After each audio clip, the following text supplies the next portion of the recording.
بسم اللہ الرحمن الرحیم۔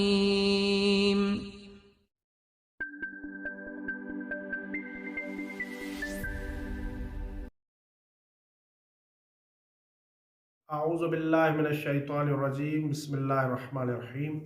اللہم صلی علی محمد وآل محمد۔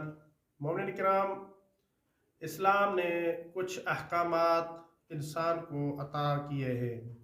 ان احکامات میں سے کچھ ایسے احکامات ہیں کہ جو مرد اور خواتین دونوں کے لیے ہیں، اور انہی احکامات میں سے کچھ احکامات مردوں کے لیے مخصوص ہیں اور کچھ احکامات خواتین کے لیے مخصوص ہیں۔ وہ احکامات جو خواتین کے لیے مخصوص ہیں ان میں سے ایک پردہ بھی ہے، لہٰذا خواتین کو چاہیے کہ پردہ کیا کریں۔ لیکن جو خواتین پردہ نہیں کرتی انہیں کہا جاتا ہے کہ آپ مسلمان ہیں اور پردہ آپ پر واجب ہے، لیکن وہ پردہ نہیں کرتی اور بے حجاب رہتی ہیں، تو ایسی خواتین کو دیکھنے کا کیا حکم ہے؟ کیا ہم ایسی خواتین کے چہرے کو دیکھ سکتے ہیں یا نہیں دیکھ سکتے؟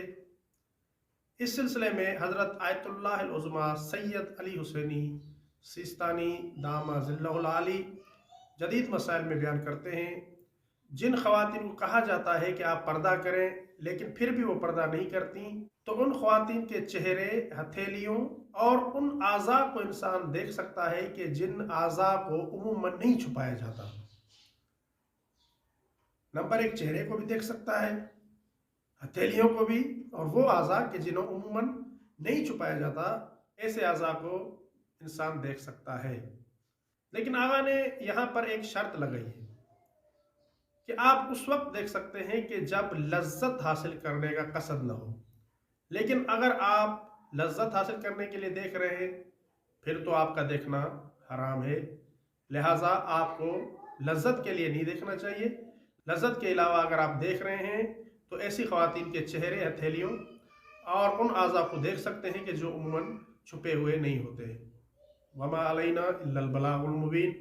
اللہم صلی علی محمد وآل محمد۔